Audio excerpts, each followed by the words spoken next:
நம்முடைய கர்த்தரும் இரட்சகருமாய் இருக்கிற ஆண்டவராகிய இயேசு கிறிஸ்துனுடைய நாமத்தினாலே நான் உங்களை வாழ்த்துகிறேன். இந்த காலவெளியில் கர்த்தருடைய வார்த்தையை கொண்டு உங்களோடு இடைப்படுவதில் நான் மகிழ்ச்சி அடைகிறேன். ஒரு முறை எனக்கு மருந்துகள் வாங்குவதற்காக ஒரு மருந்து கடையில் வரிசையில் நின்று கொண்டிருந்தேன், மெடிக்கல் ஷாப்பில். எனக்கு பின்னாடி இருந்த ஒரு நபர் என்னுடைய தோள்களை தொட்டு, ஐயா நல்லா இருக்கிறீங்களா அப்படின்னு சொல்லிட்டு என்னை பார்த்து கேட்டார். நான் திரும்பி பார்த்த பொழுது எனக்கு அறிமுகமான பல நாட்களாக நான் அறிந்த ஒரு மனிதன். அவர் ஒரு விசுவாசி என்று சொல்லி எனக்கு தெரியும். ஆகையினாலே நாங்கள் 2 பேரும் பேசி கொண்டு இருந்தோம், எப்படி இருக்கிறீங்க. அவர் ஒரு வியாபாரம் செய்யக்கூடியவர் என்று சொல்லி எனக்கு தெரியும். ஆகையினாலே குடும்பத்தை பற்றி வியாபாரத்தை பற்றி விசாரித்தேன். அப்பொழுது அவர், இப்பொழுது என்னுடைய வியாபாரம் நன்றாக போய் கொண்டு இருக்கிறது, நான் லாரி வாங்கியிருக்கிறேன், கார் வாங்கியிருக்கிறேன், வீடு வாங்க போகிறேன் அப்படின்னு பல காரியங்களை சொல்லிக்கிட்டே இருந்தார். நாங்கள் 2 பேரும் மருந்து வாங்கினோம்.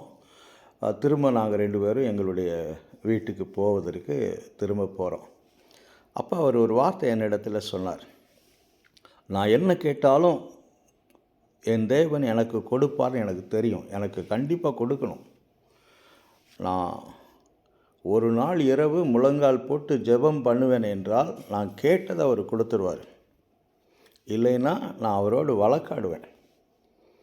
ஏன்னா நான் எவ்வளவு நாளாக விசுவாசியாக இருக்கிறேன் தெரியுமா, எவ்வளவு நாளாக நான் அவரை ஆராதிக்கிறேன் தெரியுமா.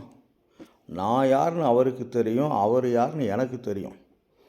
எங்கள் 2 பேருக்குள்ளே எவ்வளவோ நாள் உறவு இருக்குது.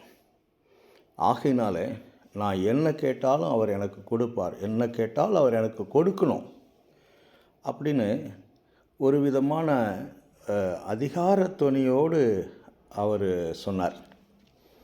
அதில் நான் யோசித்து பார்த்தேன். நீங்கள் என்ன கேட்டாலும் என்னுடைய நாமத்தில் எதை கேட்டாலும் நீங்கள் பெற்றுக்கொள்வீர்கள் என்று சொல்லி இயேசு கிறிஸ்து சீசர்களிடத்தில் சொன்னது ஒரு புறத்தில் இருக்கிறது. ஆனால் அந்த வார்த்தையினுடைய பின்னணி என்ன என்று சொல்லி தெரியாமல் இன்றைக்கு அநேகர், எனக்கும் ஆண்டவருக்கும் ரொம்ப நாளாக உறவு இருக்கிறபடினாலே, நான் விசுவாசியாக இருக்கிறபடினாலே, நான் வாழ்க்கையில் எதை கேட்டாலும் கர்த்தர் எனக்கு கொடுக்கணும் அப்படிங்கிற ஒரு எண்ணத்தோடு இன்றைக்கு அநேகர் இருப்பதை நம்ம பார்க்குறோம். அப்போ நான் யோசித்து பார்த்தேன், தேவனுக்கும் நமக்கும் இருக்கக்கூடிய உறவின் நீண்ட அந்த நாட்கள், அல்லது தேவனை அறியக்கூடிய அறிவு, வேத வசனத்தின் அடிப்படையில் கர்த்தர் யார் என்று சொல்லி அறியக்கூடிய அறிவு எந்த விதமான ஒரு தாக்கத்தை, இம்பேக்ட் என்று சொல்லி ஆங்கிலத்தில் சொல்லுவோம், எந்த விதமான ஒரு தாக்கத்தை நம்முடைய வாழ்க்கையில் கொண்டு வர வேண்டும், கொண்டு வந்திருக்க வேண்டும். தேவனை அறியக்கூடிய அறிவினால் நம்முடைய வாழ்க்கையில் எந்த விதமான ஒரு தாக்கம் வரும் என்று சொல்லி நான் யோசிக்க ஆரம்பித்தேன். கடந்த வாரத்தில் கூட நான் இதே ஒரு தலைப்பில் ஒரு செய்தியை பேசினேன். இந்த மனிதன் சொல்லிவிட்டு தன்னுடைய காரை ஸ்டார்ட் பண்ணி போயிட்டார். போகும்போது சொன்னார், இப்போ சமீபத்தில் ஆல் நைட் ப்ரேயர் நடந்தது, அன்னைக்கு நான் போய் ஜெபம் பண்ணேன், எனக்கு ஒரு வாரத்துக்குள்ளே இந்த புதிய காரை கர்த்தர் எனக்கு கொடுத்தார் அப்படின்னு சொல்லிட்டு. நான் இவர் போன பிறகு யோசித்து பார்த்தேன். 2 தேவ மனிதர்கள் என்னுடைய கண்களுக்கு முன்பாக வந்தாங்க. ஒருவர் யாருன்னா, முதலாவதாக தாவீது ராஜா. இந்த நாளில் 2 பேரை பற்றி நான் பேச போகிறேன். தேவனை அறியக்கூடிய அறிவினால் நமக்கு வாழ்க்கையில் எந்த விதமான தாக்கம் வரும் என்ற தலைப்பில் தேவனோடு நீண்ட காலம் நடந்த 2 நபரை குறித்து இந்த காலவெளியில் நான் உங்களோடு பகிர்ந்து கொள்ள இருக்கிறேன். முதலாவதாக தாவீது ராஜா. 39வது சங்கீதம் 4வது வசனத்தை எடுத்து நீங்கள் படிக்கிற பொழுது, அந்த 4வது வசனத்தில் தாவீது ராஜா இப்படியாக கேட்கிறார், கர்த்தாவே, நான் எவ்வளவாய் நிலையற்றவன் என்று உணரும்படி என் முடிவையும் என் நாட்களின் அளவு இவ்வளவு என்பதையும் எனக்கு தெரிவியும் என்று சொல்கிறார். அடுத்து இந்த வார்த்தையை குறித்து நான் அதிகமாக யோசித்து பார்த்தேன். இதில் 3 காரியங்களை தாவீது ராஜா கேட்கிறார். கர்த்தாவே, நான் எவ்வளவாய் நிலையற்றவன் என்பதை உணரும்படி எனக்கு ஞானத்தை தாரும். 1.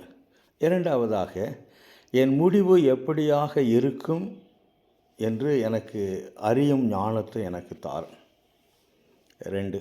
மூன்றாவது, நான் எவ்வளவு நாட்கள் இந்த பூமியிலே வாழ்வேன் என்பது எனக்கு தெரியாது, அதையும் எனக்கு தெரியப்படுத்தும், அதை நான் அறிய விரும்புகிறேன் என்று கேட்கிறார். ஒரு வசனம்தான். இதை நீங்கள் யோசித்து பார்க்கிற பொழுது இதில் 3 விதமான ஒரு கேள்விகளை அல்லது தன்னுடைய எதிர்பார்ப்பை, ஆசையை கர்த்தருடைய சமூகத்தில் தேவ மனிதனாக இருக்கக்கூடிய தாவீது வந்து வைப்பதை நான் பார்க்கிறேன். எனக்கு அருமையான தேவனுடைய பிள்ளைங்களே, மனித வாழ்க்கை பூமியில் எந்த நேரத்திலே முடியும், எப்பொழுது முடியும் என்று சொல்லி யாருக்கும் தெரியாது. அது மாத்திரமல்ல, மனிதனுடைய நாட்கள் எவ்வளவு என்று சொல்லி நமக்கு தெரியாது. அவன் எவ்வளவு பெரிய ஞானியாக இருந்தாலும் சரி, எவ்வளவு பெரிய ஆளாக இருந்தாலும் சரி, அதுதான் உண்மை. ஒருவேளை தேவனை நீண்ட நாள் அறியக்கூடிய அறிவு, தேவனுக்கும் எனக்கும் நமக்கும் நீண்ட நாள் உறவு இருக்குமே என்றால், அது எந்த விதமான அறிவை, எந்த விதமான ஞானத்தை கொண்டு வந்திருக்க வேண்டும் என்பதைத்தான் இந்த பகுதியிலிருந்து நாம் பார்க்க வேண்டும். இந்த வசனத்தை படித்த பிறகு நான் யோசித்து பார்த்தேன், தாவீது ராஜா யார்? தேவனால் தெரிந்து கொள்ளப்பட்ட மனிதன். 15-16 வயதில் தேவனால் தெரிந்து கொள்ளப்பட்ட மனிதன், தேவனால் அபிஷேகம் பண்ணப்பட்ட மனிதன், தேவனால் பயன்படுத்தப்பட்ட மனிதன், ஒரு தேசத்தின் ராஜாவாக இருக்கக்கூடிய மனிதன், என் இருதயத்துக்கு ஏற்ற புருஷன் என்று சொல்லி தேவனால் பாராட்டை பெற்ற ஒரு மனிதன். இவைகளை நான் முதலாவதாக உணர வேண்டும். சரி, சிலர் சொல்லுகிறார்கள், இந்த வசனத்தை வாசித்த பிறகு தாவீது தன்னுடைய வாழ்க்கையிலே தவறுகளை செய்தான், எனவே தேவனால் சிட்சிக்கப்பட்டவன் என்று சிலர் சொல்ல கேட்டிருக்கிறேன். தேவ சிட்சையை அதிகமாய் சந்தித்த மனிதன் என்பது உண்மைதான். இந்த 39வது அதிகாரத்தை நீங்கள் படிக்கிற பொழுது சில வசனங்கள் அப்படியாக சொல்லுகிறது. குறிப்பாக உதாரணத்திற்கு நீங்கள் 8வது வசனத்தை வாசித்து பார்ப்பீர்கள் என்றால், என் மீறுதல்கள் என்று அந்த வார்த்தையை தாவீது சொல்கிறார். பின்பு 10வது வசனத்தில், அதனால் எனக்கு வாதை உண்டாகி இருக்கிறது, உம்முடைய வாதையை எடுத்து போடும், உமது கரத்தின் அடிகளால் நான் சோர்ந்து போனேன், அக்கிரமத்தின் நிமித்தம் நீர் மனுஷனை கடிந்து கொண்டு தண்டிக்கிற பொழுது என்று 11வது வசனத்திலே வாசிக்கிறோம். ஆக இந்த வசனங்களையெல்லாம் வைத்து தாவீது தேவ சிட்சையை சந்தித்த மனிதன், தேவனால் தண்டிக்கப்பட்ட மனிதன். அவன் தவறு செய்தான், பாவம் செய்தான், விபச்சாரம் செய்தான், கொலை செய்தான்.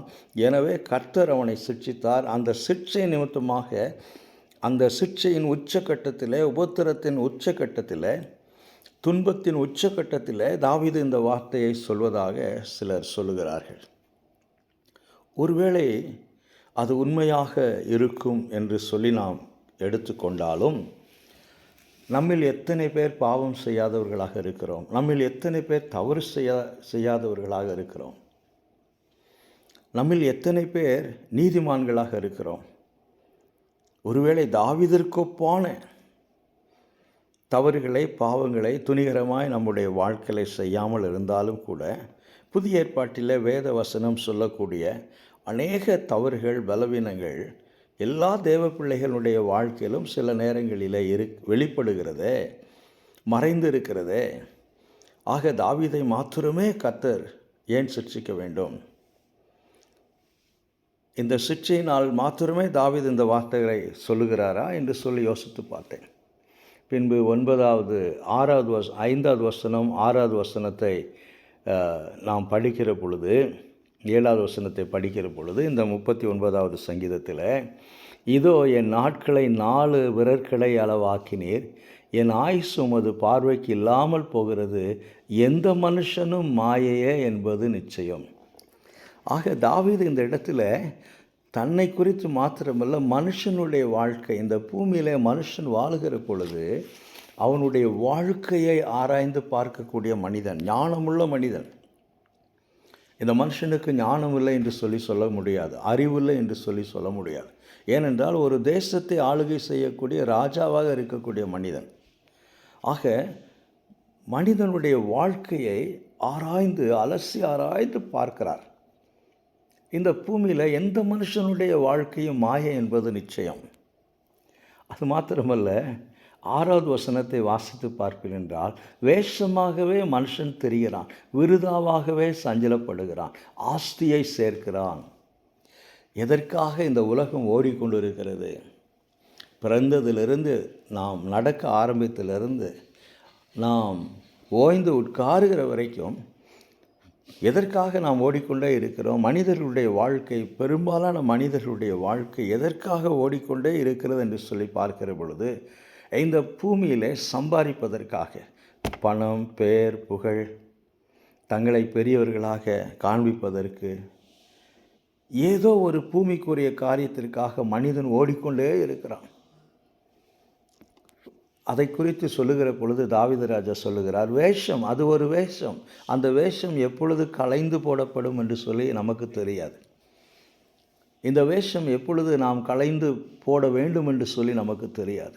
வேஷமாகவே மனுஷன் தெரிகிறான். அப்படி என்றால் இது உண்மை கிடையாது. இந்த பூமியிலே நான் சேர்த்து வைக்கக்கூடிய ஆஸ்திகள் எனக்கு நித்தியத்திற்கு கடந்து வருவது கிடையாது. அவைகளை என்னால் எடுத்துக்கொண்டு போக முடியாது.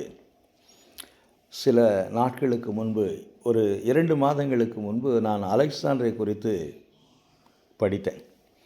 அலெக்சாண்டர் மாமன்னன் 33 வயதில் முழு உலகத்தையும் தன்னுடைய ஆளுகைக்குள்ளாக தோராயமாக கொண்டு வந்த மனிதன். அவன் வாலிப நாட்களிலே மரிக்கிற பொழுது, மரணப்படுக்கையில் இருக்கிற பொழுது, தனக்கு நெருக்கமான மந்திரி 3 பேரை கூப்பிட்டு ஒரு வித்தியாசமான காரியத்தை தன்னுடைய கடைசி விருப்பமாக சொன்னார். என்னவென்று சொன்னால், உலகத்திலே இருக்கக்கூடிய சிறந்த மருத்துவர்கள் என்னுடைய சரீரத்தை சுமந்து கொண்டு போகும்படியாய் செய்ய வேண்டும் என்றார். முதலாவது சொன்னது. இரண்டாவதாக, என்னுடைய கரங்களை, 2 கரங்களையும் வெளியே, சவப்பெட்டிக்கு வெளியே தொங்க விட்டு விடுங்கள் என்று சொன்னார். மூன்றாவதாக, வழிநெடுக, அதாவது என்னுடைய சரீரத்தை, என்னுடைய சடலத்தை எடுத்துக்கொண்டு போய் அடக்கம் செய்யும்படியாய் போகிற வழிநெடுக தங்கம், வெள்ளி, வைரம் போன்ற எல்லாவற்றையும் வீதிகளிலே சிதறிவிடுங்கள் என்று சொன்னார். அதை கேட்ட மந்திரிமார்களுக்கு ஆச்சரியமாக இருந்தது. எதற்கென்று சொல்லி அலெக்சாண்டரிடத்தில் கேட்ட பொழுது, அலெக்சாண்டர் சொன்ன காரியம், உலகத்திலே தலை சிறந்த மருத்துவர்களாக இருந்தாலும் கூட வியாதியை தடுக்க முடியாது. தலை சிறந்த மருத்துவர்களாக இருந்தாலும் மரணத்தை தடுக்க முடியாது. எனவே சிறந்த மருத்துவர்களை என்னுடைய சடலத்தை சுமந்து கொண்டு போகும்படியாய் செய்யுங்கள். அது உலகத்திற்கு ஒரு செய்தி. என்னுடைய கரங்களை வெளியே தொங்க விடுங்கள். நான் எவ்வளவு சம்பாதித்தாலும் இந்த பூமியிலிருந்து போகிற பொழுது எதையும் நான் எடுத்துக்கொண்டு போகவில்லை என்பது இரண்டாவது இந்த உலகத்துக்கு நான் சொல்ல விரும்புகிற செய்தி. மூன்றாவதாக, நான் சம்பாதித்த எதுவுமே என்னோடு கூட வருவது கிடையாது. எல்லாம் வீதியிலே கொட்டப்படுகிற ஒரு குப்பை கோப்பானது என்று உலகத்திற்கு நான் ஒரு செய்தியை சொல்ல விரும்புகிறேன். இந்த 3 காரியங்களை நீங்கள் நிச்சயமாக செய்ய வேண்டும் என்று சொல்லி மரணப்படுக்கையில் படுத்திருந்த அலெக்சாண்டர் சொன்னதை நான் வாசித்தேன். எனக்கு அருமையான தேவனுடைய பிள்ளைகளே, தாவீது அதைத்தான் சொல்லுகிறார். வேஷமாகவே மனுஷன் தெரிகிறான், விருதாவாகவே சஞ்சலப்படுகிறான். ஏன் சஞ்சலப்படுகிறான்? மற்றவர்களை பார்த்து பொறாமை. ஐயோ, அவர்கள் அவ்வளவு பெரிய வீடு வாங்கி விட்டார்களே, இவ்வளவு ஆஸ்திகளை சம்பாதித்து விட்டார்களே, இவ்வளவு விலை உயர்ந்த வாகனங்களை, கார், மற்ற வசதியான வாழ்க்கை அவர்களிடத்தில் இருக்கிறது, என்னிடத்தில் இல்லையே. இப்படி அநேக காரியங்களை குறித்து அவன் சஞ்சலப்படுகிறான். ஆனால் அவனுக்கு புரியாத காரியம் என்னவென்று சொன்னால், இவைகள் எல்லாம் பூமியோடு அழிந்து போகும் என்று சொல்லி அவனுக்கு தெரியாது. எனவே தான் தாவீது ராஜா இங்கே, கர்த்தாவே எனக்கு ஞானமுள்ள, என் நாட்கள் எவ்வளவு என்று சொல்லி அறியக்கூடிய அந்த ஞானத்தை எனக்கு தாரும் என்று சொல்லக்கூடிய ஒரு காரியத்தை நாம் பார்க்கிறோம். சரி, அடுத்து இதே ஒரு காரியத்தை மோசே என்ற தேவ மனுஷனுடைய வாழ்க்கையில் நான் பார்க்கிறேன்.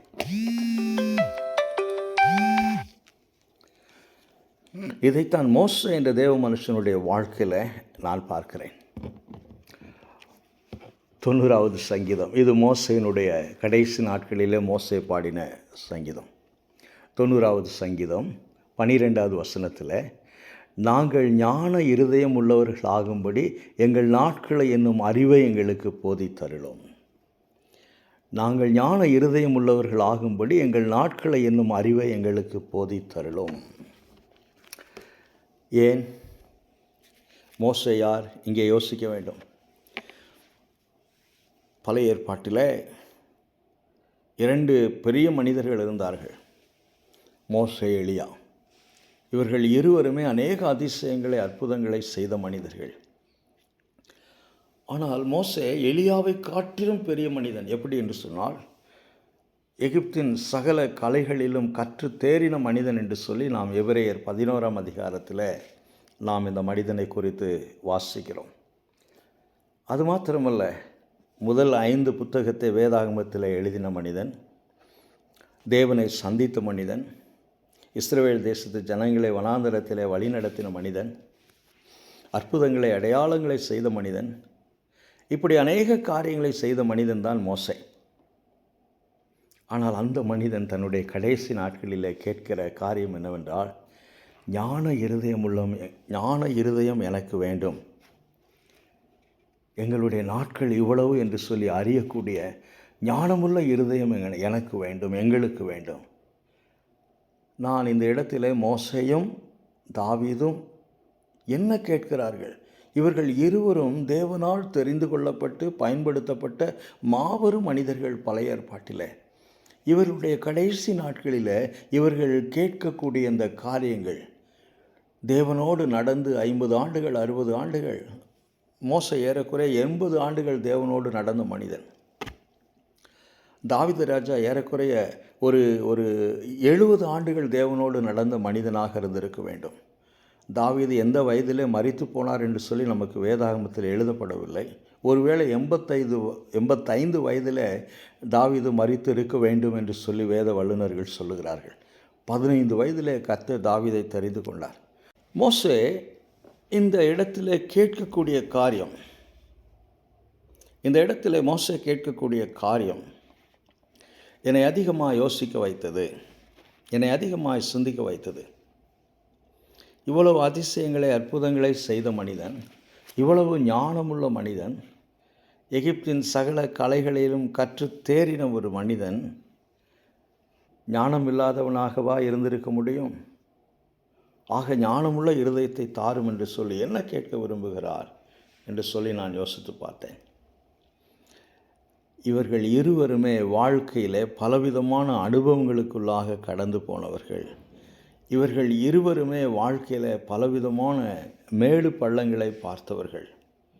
ஒரு புறத்தில் அநேக சாக்கியங்கள், ஞானம், அபிஷேகம், தேவனோடு நடந்த அனுபவம், இப்படி அநேக காரியங்கள் ஒரு புறத்தில் இருக்கிறது இவர்கள் இருவருடைய வாழ்க்கையிலும்.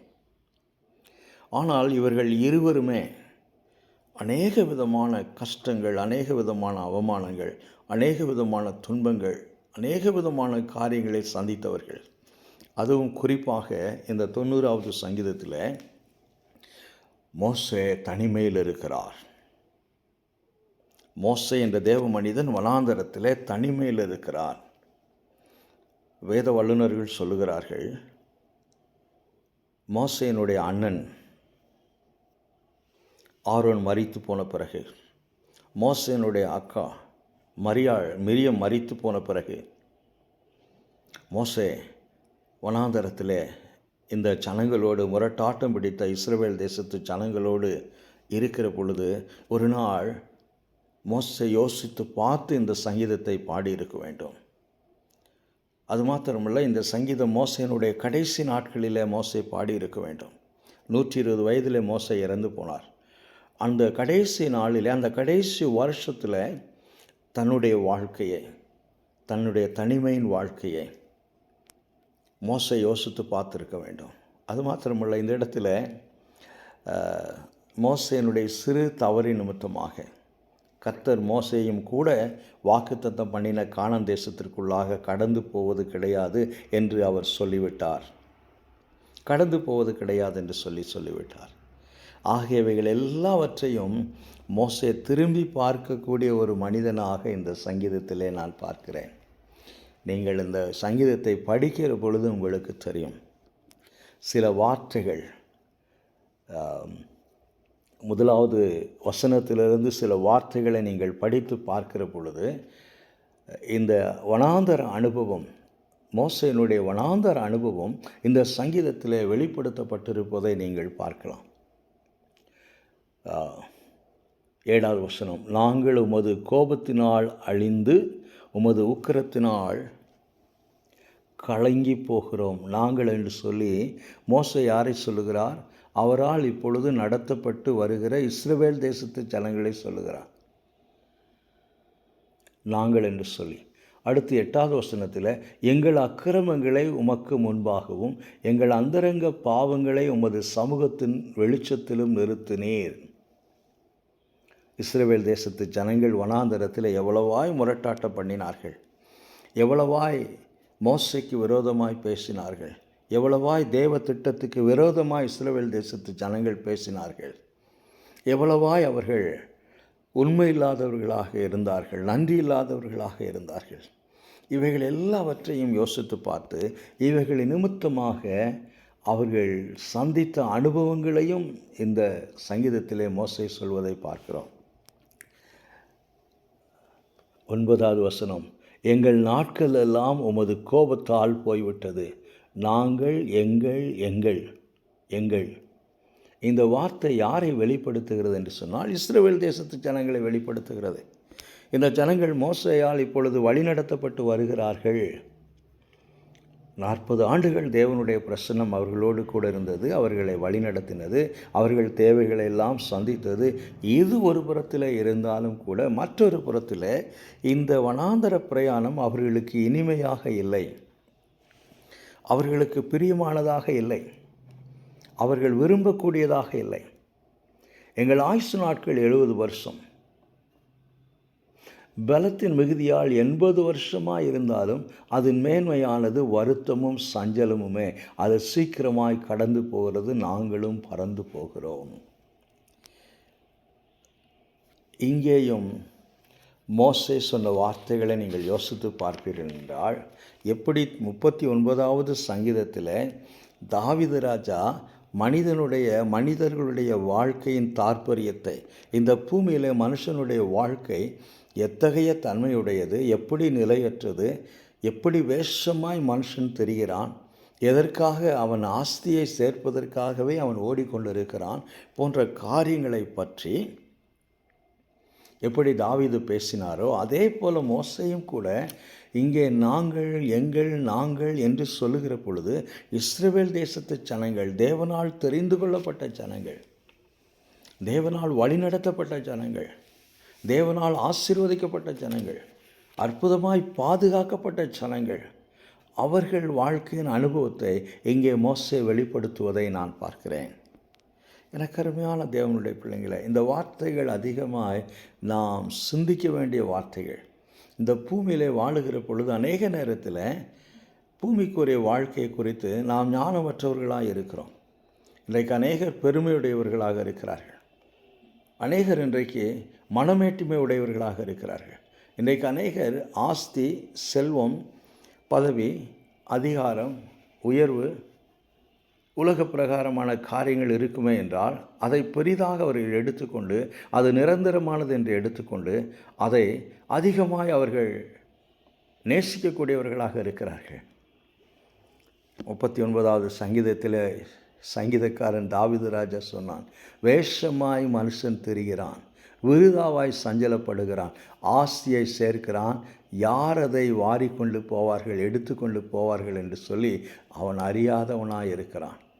நான் எவ்வளவுதான் கஷ்டப்பட்டு சம்பாதித்து நான் வியர்வை சிந்தி கவனமாக அதை சேமித்து வைத்தாலும் கூட என்னுடைய மறைவுக்கு பின்னாடி அவைகள் யாருக்கு போகும் என்று சொல்லி எனக்கு தெரியாது. அவைகள் யாருக்கு போக வேண்டும் என்பதை நிர்ணயம் பண்ணுவது, நியமிப்பது தேவன். அவர்தான் நியமிக்கிறார். நான் கவனமாய் சம்பாதித்த காரியங்கள், ஒருவேளை கர்த்தரை விட்டு தூரமாய் போய் நான் சம்பாதித்த காரியங்கள், அவைகள் எவைகளாக இருந்தாலும் சரி, என்னுடைய மறைவுக்கு பின்பு அவைகள் யாரிடத்திலே போக வேண்டும் என்பதை நிர்ணயம் பண்ணுகிறவர், நியமிக்கிறவர் நம்முடைய தேவனாகிய கர்த்தர். அதைத்தான் தாவீது ராஜா அங்கே 39வது சங்கீதத்தில் சொன்னார். இங்கே மோசே எங்கள் நாட்கள் எவ்வளவு என்று சொல்லி அறிந்து இந்த பூமியிலே நாங்கள் வாழுவதற்கு எங்களுக்கு ஞானமுள்ள இருதயத்தை தாரும் என்று கேட்கக்கூடிய காரியத்தை பார்க்கிறேன். எனக்கு அருமையான தேவனுடைய பிள்ளைங்களே, அதிசயங்கள் செய்த மனிதன், அற்புதங்கள் செய்த மனிதன், தேவனை நேருக்கு நேர் சந்தித்த மனிதன், தேவனால் பாராட்ட பெற்ற மனிதன், தேவனால் நடத்தப்பட்ட அனுபவம் இருக்கக்கூடிய மனிதன். ஆனாலும் தனிமை, தேவ சிற்றை,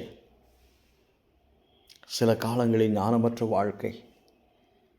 தாவீதினுடைய வாழ்க்கையிலும் பார்க்கிறோம் ஞானமற்ற வாழ்க்கை.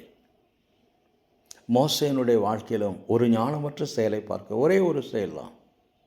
கற்பாறையின் இடத்தில் பேசு என்று சொன்ன பொழுது மோசே கற்பாறையை அடித்தார் என்று சொல்லி நாம் வாசிக்கிறோம். ஒரே ஒரு ஞானமற்ற செயல். தேவ சிற்றையை சந்தித்த ஒரு மனிதன். எனக்கு அருமையான தேவனுடைய பிள்ளைங்களே, இந்த காலவேளையில் இந்த வார்த்தை நமக்கு என்ன சொல்லுகிறது?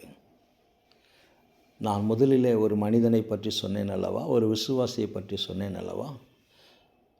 அந்த வார்த்தையை யோசித்து பாருங்கள். எனக்கும் அவருக்கும் நீண்ட நாட்கள் உறவு இருக்கிறது. நான் யார் என்று சொல்லி அவருக்கு தெரியும், அவர் யார் என்று சொல்லி எனக்கு தெரியும். எங்களுக்குள்ளே இவ்வளவு நாட்கள் உறவு இருக்கிறது. நான் தேவன் யார் என்று சொல்லி அறிந்திருக்கிறேன். ஆகையினாலே நான் கேட்கக்கூடிய எல்லா காரியங்களையும், நான் ஜெபத்திலே கேட்கக்கூடிய எல்லா காரியங்களையும் அவர் எனக்கு கொடுக்க வேண்டும். இல்லை என்றால் நான் அதட்டி கேட்பேன், கடிந்து கேட்பேன் என்று அந்த மனிதன் சொன்ன வார்த்தையை யோசித்து பாருங்கள். தேவனை பற்றி அறியக்கூடிய அறிவு, நாம் தேவனோடு நீண்ட நாட்கள் நடக்கக்கூடிய அந்த அனுபவமுள்ள வாழ்க்கை எந்த விதமான தாக்கத்தை நம்முடைய வாழ்க்கையிலே கொண்டு வர வேண்டும். இந்த தேவ மனிதர்களாகிய தாவீது மற்றும் மோசே, இவருடைய வாழ்க்கை நமக்கு 3 காரியங்களை கற்றுக் கொடுக்கிறது. இந்த 2 சங்கீதங்களின் மூலமாக பார்க்கக்கூடிய இந்த 2 தேவ மனிதர்களுடைய வாழ்க்கை நமக்கு 3 காரியங்களை கற்றுக் கொடுக்கிறது. முதலாவதாக, இந்த 2 பேருடைய வாழ்க்கை யோசித்து பாருங்கள். தாவீதனுடைய வாழ்க்கையும் யோசித்து பாருங்கள், மோசேனுடைய வாழ்க்கையும் வார்த்தையும் யோசித்து பாருங்கள். நீண்ட நாட்கள் தேவனோடு நடந்த அனுபவம் ஒரு புறத்தில் இருக்கிறது. இந்த அனுபவத்தின் நிமித்தமாக இவருடைய வார்த்தையில் என்ன மறைந்திருக்கிறது என்று சொல்லி பார்க்கிற பொழுது தாழ்மை இருக்கிறது. கர்த்தாவே, நான் ராஜாவாக இருக்கிறேன், பல இசைக்கருவிகளை வாசிக்கக்கூடிய மனிதனாக இருக்கிறேன், யுத்தங்களை செய்து வெற்றிகளை சம்பாதித்த மனிதனாக இருக்கிறேன், எனக்கு ஞானம் இருக்கிறது, எல்லாம் இருக்கிறது என்ற பெருமை இல்லாதபடி தேவனோடு நடந்த அனுபவம் தாழ்மையை கொண்டு வந்தது. அதே ஒரு காரியத்தை தான் மோசேனுடைய வாழ்க்கையிலும் பார்க்கிறோம். முதல் 5 புத்தகங்களை வேதாகமத்தில் எழுதின மனிதன், தேவனை முகமுகமாய் சந்தித்த மனிதன், நியாயப்பிரமாணத்தை பெற்ற மனிதன், அதை விவரித்து ஜனங்களுக்கு போதித்த மனிதன். அந்த மனிதனுடைய வார்த்தை தான், ஞானமுள்ள இருதயத்தை எங்களுக்கு தாரும். அந்த வார்த்தை தாழ்மையை வெளிப்படுத்துகிறது. எனக்கு அருமையான தேவனுடைய பிள்ளைகளை, கர்த்தரோடு நாம் நடக்கக்கூடிய அனுபவம் நம்முடைய வாழ்க்கையிலே தாழ்மையை கொண்டு வர வேண்டும். முதலாவதாக. இரண்டாவதாக, வாழ்க்கை பல நிலைகளை கொண்டது. பல நிலைகள், அதாவது மேடு பள்ளங்கள், உயர்வு தாழ்வு, மகிமை தாழ்வு, அவமானம், சந்தோஷம், கண்ணீர், இப்படி பல நிலைகளை வாழ்க்கை கொண்டு வரக்கூடியது. இந்த பூமிக்குரிய வாழ்க்கை அத்தகைய தன்மை உடையது. எனவே அதை ஏற்றுக்கொள்ளக்கூடிய ஞானம் நமக்கு வேண்டும். அக்செப்ட் த லைஃப் ரியாலிட்டி என்று சொல்லி ஆங்கிலத்தில் சொல்லும். முதலாவதாக ஹியூமிலிட்டி, இரண்டாவதாக அக்செப்ட் த வால்க் ரியாலிட்டி. மூன்றாவதாய் பார்க்கிற பொழுது இந்த 2 பேருடைய வாழ்க்கையிலும் ஒரு காரியம் இருக்கிறது. கர்த்தாவே, இதுதான் எங்களுடைய பூமிக்குரிய வாழ்க்கை. ஆகினாலே எங்கள் வாழ்க்கையை நாங்கள் ஞானமாய் செலவு செய்வதற்கு ஞானமுள்ள இருதயத்தை தாரும் என்று சொல்லி கேட்பதன் மூலமாக அவர்கள் வார்த்தையில் ஒரு ஞானம், ஒரு பொருள் மறைந்திருக்கிறது. என்னவென்று சொன்னால், நித்தியத்தை குறித்த ஒரு எண்ணம், மறுமையை குறித்த ஒரு எண்ணம் அவர்களுக்கு இருக்கிறது. ஆக மூன்றாவதாக மறுமையை கருத்தில் கொண்டு நாம் வாழ வேண்டும் என்ற ஒரு காரியத்தை இந்த 2 தேவ பிள்ளைகளுடைய வாழ்க்கை நமக்கு வலியுறுத்துகிறது. முதலாவதாக தாழ்மை, ஹியூமிலிட்டி. இரண்டாவதாக வாழ்க்கையின் பல நிலைகளை ஏற்றுக்கொள்ளக்கூடிய மென்டாலிட்டி, லைஃப் ரியாலிட்டி. மூன்றாவதாய் பார்க்கிற பொழுது மறுமையை கருத்தில் கொண்டு இந்த பூமியிலே வாழ வேண்டும். எவ்வளவு உயர்ந்த நிலைமைக்கு நாம் போனாலும் கூட ஒரு நாளிலே இந்த பூமியை விட்டு கடந்து போவோம், மறுமையிலே நாம் தேவனோடு இருக்க போகிறோம் என்ற அந்த ஒரு கருத்தோடு நாம் வாழ வேண்டும். ஆக மூன்றாவதாக have a eternity mind, have a mind of eternity, have a humility, accept the reality, have a mind of eternity என்று சொல்லி ஆங்கிலத்தில் சொல்வார்கள். தாழ்மை, வாழ்க்கையின் பல நிலைகளை ஏற்றுக்கொள்ளக்கூடிய முதிர்ச்சி, நித்தியத்தை கருத்தில் கொண்டு வாழ வேண்டிய வாழ்க்கை. இந்த 3 காரியங்கள் தான் இந்த தேவ மனிதர்களுடைய இந்த அனுபவத்திலிருந்து 39வது சங்கீதமும் சரி, 90வது சங்கீதமும் சரி, ஒரு நாளில் உணர்ச்சி வசப்பட்டு சொல்லப்பட்ட வார்த்தைகளோ பாடப்பட்ட காரியமோ கிடையாது. பல ஆண்டுகள் தேவனோடு நடந்த பிறகு தேவன் யார் என்று சொல்லி அறிந்த அறிவினால் ஏற்பட்ட ஒரு தாக்கம். அதை நாம் ஏற்றுக்கொள்ள வேண்டும். இதுதான் நம்முடைய வாழ்க்கையில் தேவன் நம்மிடத்தில் எதிர்பார்க்கக்கூடிய காரியங்கள். இந்த காலவெளியில் கர்த்ததாமே இந்த வார்த்தை கொண்டு, வசனத்தை கொண்டு நம்மோடு பேசுவாராக, நம்மை தைரியப்படுத்துவாராக, நம்மை ஆயத்தப்படுத்துவாராக. உங்கள் கருத்துக்கள், உங்கள் விமர்சனங்கள் வரவேற்கப்படுகிறது. ஆமென். என்னேசுவே, நான் என்றும் உந்தன் சொந்தம், என் ராஜனே, அனுதினமும் வழி நடத்தும். என்னேசுவே, நான் என்றும் உந்தன் சொந்தம், என் ராஜனே, அனுதினமும் வழி நடத்தும்.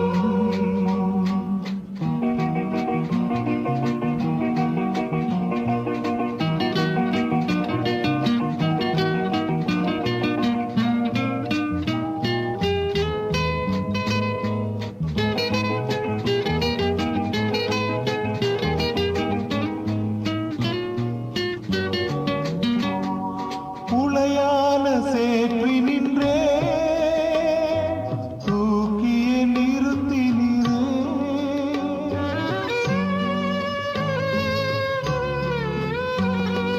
உளையான சேற்றி நின்றே,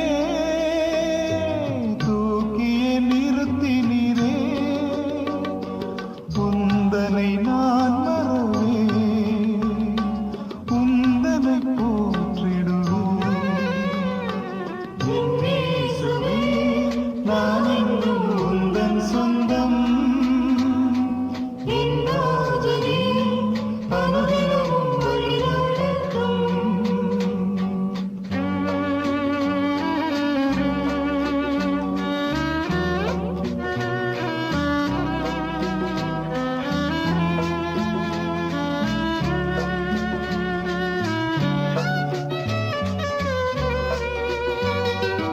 அலைந்தோடும் கடலதனை அடக்கியே அமர்த்தினீரே.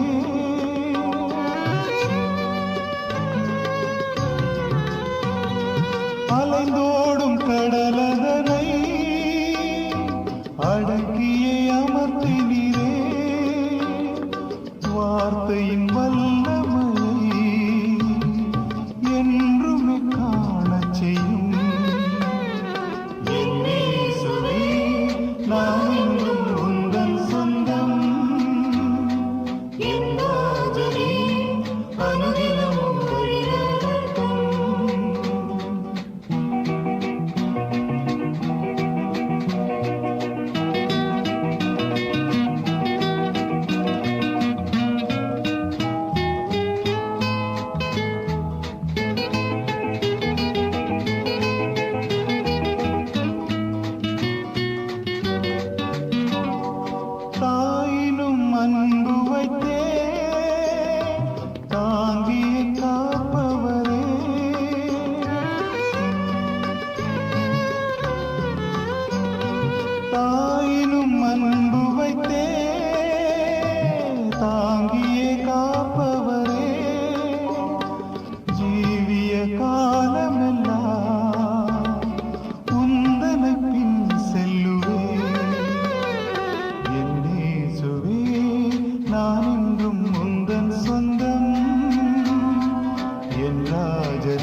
அனுதினமும் வழி